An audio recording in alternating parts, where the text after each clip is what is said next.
Welcome to Turning Point. Our very special guest today is Mark Lesko. Mark is the Executive Director of Accelerate Long Island. Mark, welcome. Hey, Frank. How you doing? Great. Good. Accelerate Long Island is a new venture. Brand new venture.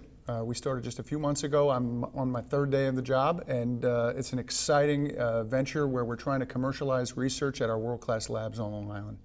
And we do have world-class labs here. We have Brookhaven National Lab, Cold Spring Harbor. Am I missing? And we have world-class universities, Hofstra University, Stony Brook University. We have CA Technologies, used to be Computer Associates. So really world-class institutions have banded together for the first time regionally, like many other regions of the country are doing, and focusing on creating entrepreneurial ecosystems, startup companies, and with a focus on this research that's being done at these great labs. And specifically Long Island, New York. You got it. Right. Is it a model that you're taking from something else, or is it a brand new idea? Is it something that other areas are doing and you can point to and say, look, this is working in this part of Kansas or working in this part of California? Yeah, this is being done all across the country. Everyone wants to be the next Silicon Valley, or the Route 128 in Boston. I mean, those are really the models. Seattle is another model. Real hotbeds of entrepreneurship, and everybody wants to have the next Google in their region. We drew from other areas of the country, places like St. Louis, San Diego, Pittsburgh. There's some nice activity up in Connecticut. So this is not a new idea. It's new to Long Island, but it's not new to the nation. There's a lot of activity also in New York City. So we're trying to draw that energy out to Long Island. What does it mean for an area? What would it mean for Long Island, right outside New York City, if a Google or something along those lines was created here? I mean, job-wise, what does it mean? What does it mean? Oh, it would have a transformative effect on the region. It would completely remake Long Island. It would remake us in terms of image. It would remake us in terms of our economy. Think of the ripple effect that a company like Google or a company like Facebook has in the areas where they're located. The housing markets, the retail markets. It's just astounding, the ripple economic effect. Look, are we going to have a Google come to Long Island? You can't bank on that, but you can certainly bank on having dozens, if not hundreds, of startup companies come out of these research institutions, and that's going to have a huge economic effect on Long Island. And you have a shot, at least, if you're attempting to do this. You got to be in it to win it, to quote Lotto. Well, the competitive advantage we have is that we have one of, I think, 10 national labs, Brookhaven National Lab on Long Island. That sets us apart. And when you look at the energy research, the medical research that's being done at that laboratory, the commercial possibilities are endless. So we think that gives us a nice competitive advantage. We also have great places like Cold Spring Harbor Lab. Really, the director of Cold Spring Harbor Lab, the founder of it, was James Watson, who discovered DNA. So you're talking about world-class institutions that put us on a playing field with anybody. Is the proximity to New York City relevant here, or does it not matter because you're really drawing from Long Island? Are you drawing from outside? We're drawing from Long Island in terms of the ideas, but we sit 50 miles or less away from the venture capital of the world. Billions of dollars of venture capital, and if we can access just a piece of that venture capital to start these companies up, we're in a good spot. These early stage companies, they like to be, the term is drive to, not fly to. So that's why the proximity to New York City is so great, because these early stage venture capital firms, they like to be hands-on with these baby companies. And so that's the advantage of being next to New York City. Does the idea of a Silicon Valley, or you mentioned Route 128 in Boston, does that idea work in Peoria, or will it work here necessarily? Personally, it doesn't hurt to try, right? It doesn't hurt to try. Do you expect that the corporate world will get behind you on this? You accepting sponsorships? Are you? We are. The first issue is, does it work in Peoria? It does. It works anywhere there's talent and great ideas. Capital follows talent. So, it's working in places in Ohio. It's working in St. Louis, as I mentioned. There are innovation economies all throughout the country, not just in places like San Francisco. And yes, the corporate community has been very, very supportive. One of our founders is CA Technologies.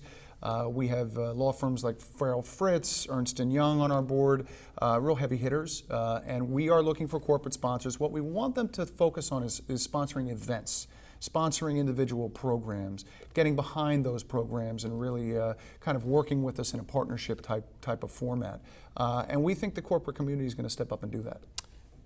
Many of us know what Silicon Valley is. What is Route 128? What's the significance of Boston's Route 128? A lot of the research that was being done, and this is, remember, these places took 50, 60 years to develop. This doesn't happen overnight. This is a long-term play.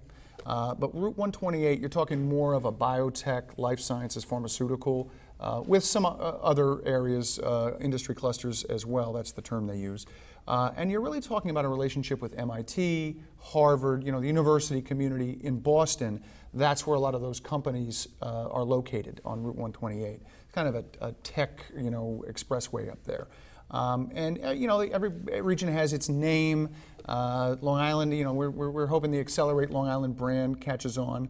But for Boston, that's a real good model for biotech and life sciences. That's what we're looking to Boston for.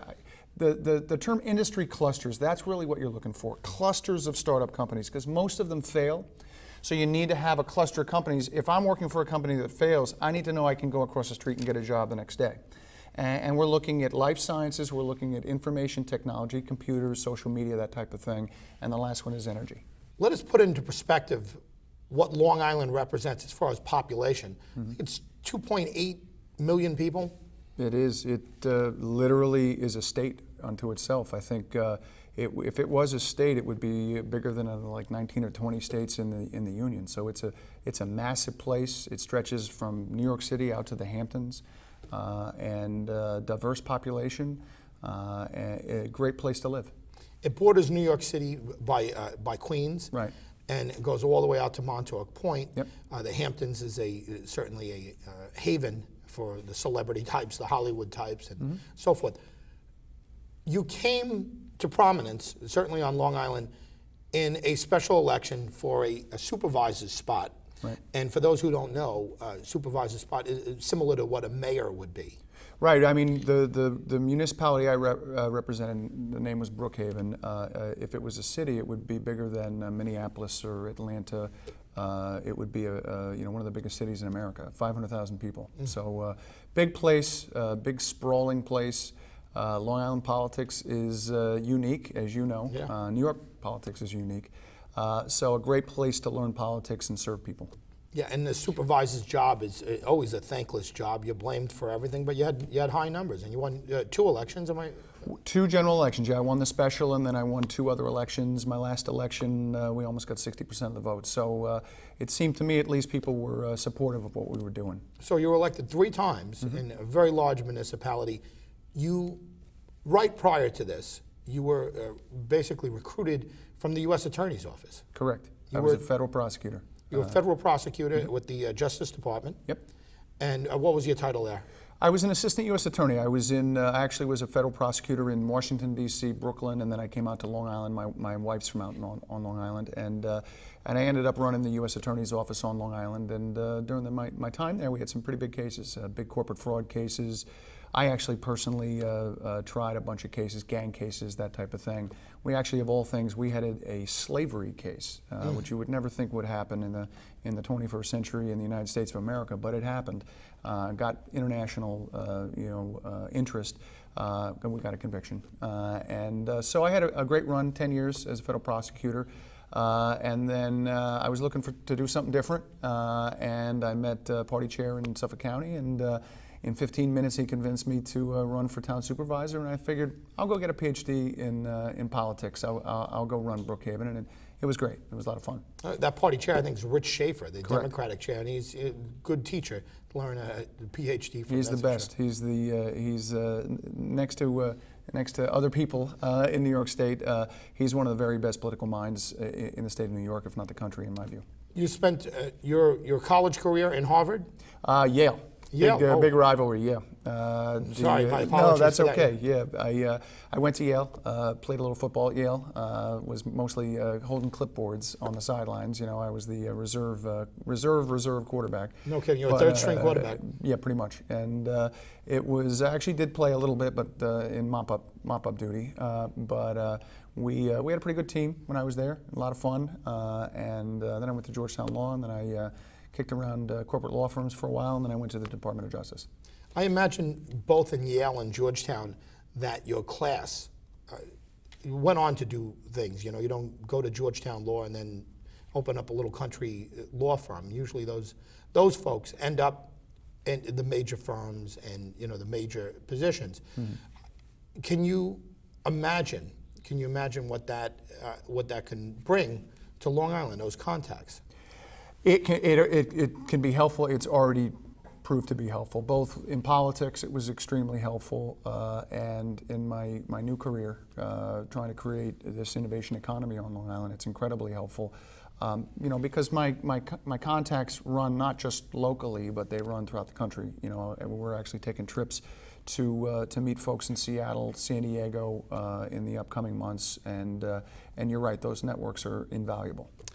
For those kids that are looking into schools and have an opportunity to go to an Ivy League school, would you say that's really the trick to it, is the contacts you make there? Not only the great education, you get a great education right here at Stony Brook University, but the contacts that you'd make, you know, internationally, nationally, from a Yale or a Georgetown, I imagine just incomparable. I think that's right. I mean, I think you know, my classmates at Yale are all over the world, and you know, you can get a equally good education at a more regional university and probably cheaper. And definitely cheaper. Definitely cheaper. But you know, most of those folks, in my experience, would stay in the region, and that's wonderful. That's fine. It's just a choice you want to make. The one thing that places like Yale and Georgetown give you is a tremendous amount of flexibility, and you're right, that reach, you know, all across the country, really across the world. Because, you know, we're all reading the same history books. You know, you're all reading the same math books, whether you're at Yale or whether you're at a local university. So I think you're right. That's the difference, really. What was your first job out of college? You know, I was it's funny you mentioned that. I went back to my hometown in Washington, D.C., and I was a counselor for at-risk youth in the court system in Washington, D.C. Back then it was known as the murder capital of the world, and these were the baddest of the bad teenagers, and it was a real kind of last chance program. Really gave me a glimpse into a whole world that I hadn't appreciated up until that point. Real needy kids, a lot of educational issues, a lot of psychological issues, obviously a lot of bad crimes. But I did that for close to 2 years, and it really has shaped the way I view the world. You know, it's you know, there's a lot of poverty and a lot of problems out there, and we can't turn a blind eye to it. Your folks, what did your folks do for a living? My father's an interesting guy. He was a businessman who was also an actor. He's actually out now. He after he retired from AT&T, he went out to Hollywood, and he's an actor. And my mother is an author and an academic, and has published some books, and she's actually writing on a number of books right now. Siblings? One brother. And what does he do? My brother is a wealth manager, they call it, at Morgan Stanley out in Seattle, and he's kind of why I got into this. You know, venture capital, you know, entrepreneurship, when I became Brookhaven Town Supervisor, because he manages money for a lot of venture capitalists and that type of thing, really tied into San Francisco and Seattle. Do you anticipate jobs being created from this? That's the hope. I mean, you know, when you talk about startup companies, you're talking about rapid growth. You want to get them to profitability, and that means hiring people. And these are good, high-paying jobs. I mean, Long Island has world-class high schools and secondary education, and we are literally educating these kids so that they go off to other areas of the country and do precisely this. I mean, you know, young people are starting companies up there, writing, you know, creating apps, creating websites, creating social media companies, and they're doing it based upon the knowledge they learned on Long Island, but they're living elsewhere. We want to reverse that trend. Computer Associates was certainly a staple of Long Island jobs and part of its economy. At its height, how many jobs were here on Long Island because of Computer Associates? I want to say a couple thousand. I think all told, I think Computer Associates all across the world has, I want to say something like 10,000 employees. But a couple of thousand of them were right here on Long Island. Their headquarters on Long Island. It was founded on Long Island. In fact, one of the co-founders, Russ Arts, is on our board at Accelerate Long Island. And CA Technologies, which is the new name of Computer Associates, is really the model of the most mature of these type of companies. CA was a startup many years ago, and then they really grew rapidly, and now they're a publicly traded multinational corporation. And that's obviously the home run. Is every company going to become a CA? Of course not. But there's a lot of room for smaller and mid-sized companies in the country and frankly in the world, and we hope to position ourselves nicely in those places. Well, in an economy, as long as it's you personally or the person looking for the job, and 10 jobs help, 100 jobs help. Oh. It's certainly a... Every job helps, particularly now where we are in our country. And if you look at how you would build a roadmap for the recovery of our economy and frankly for the recovery of our country, let's get back to the way we grew this country back in the 50s and 60s. Let's get back to research, hard research, and thinking about commercializing that research, much like they did in Silicon Valley in the computer chip industry. Much like they did coming out a lot of the research that was done by NASA and the Department of Defense. The internet was evolved out of research, I think conducted by DARPA at the Department of Defense. Let's get back to our roots. We have the smartest people in the world in the United States of America. Let's tap into that resource, create companies out of that smart thinking and that research, and I think we'll position ourselves well going forward internationally. Getting back to yourself personally, what was the turning point in your life, or if you prefer, what was the turning point in your career? Well, I've had multiple turning points. I think, from a career standpoint, it was the 15 minutes I spent, when I was a federal prosecutor with the party chair, Rich Schaefer. And at that moment, if you want to think of it in these terms, I went from this, a career where I prosecuted politicians to becoming a politician. That was a big turning point, I have to tell you. And I will tell you that the experience as a politician gave me a lot of sense of optimism. There are a lot of great people in politics. This is the way we govern ourselves. It's not pretty. Democracy is made to be messy. That's done intentionally so that all the interests can be fleshed out and represented in the process.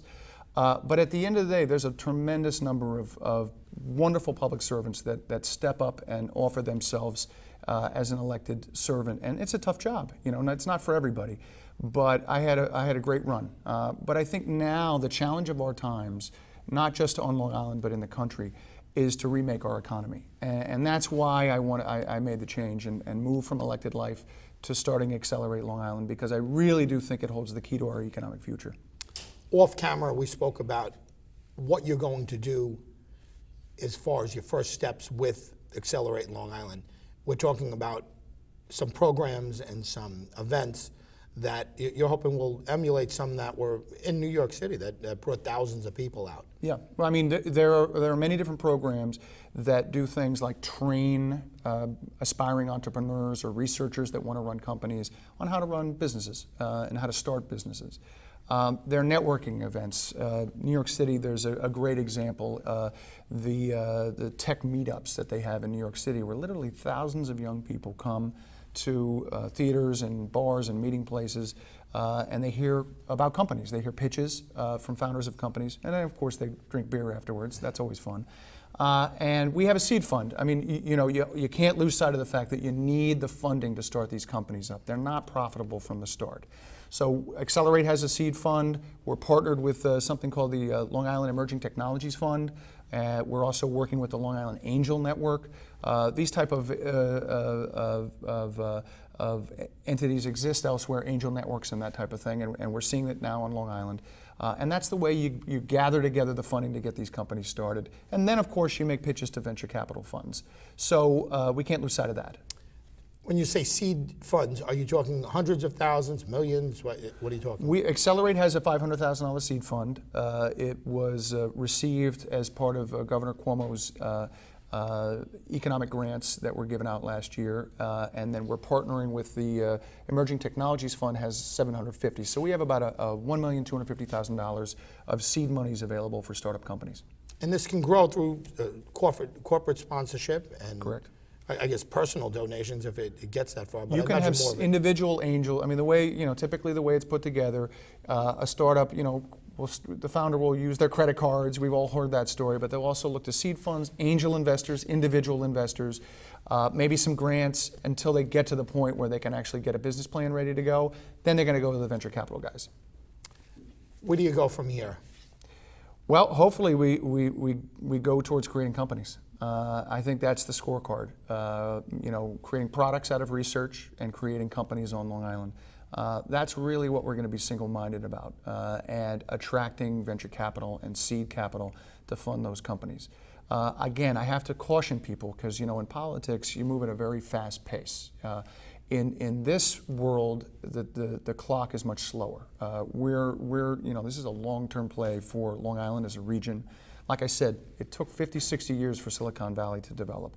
This isn't going to happen in a year, but we think there's a lot of potential here. So we think we're going to move quickly, but it's going to take a lot of hard work and a lot of people working together.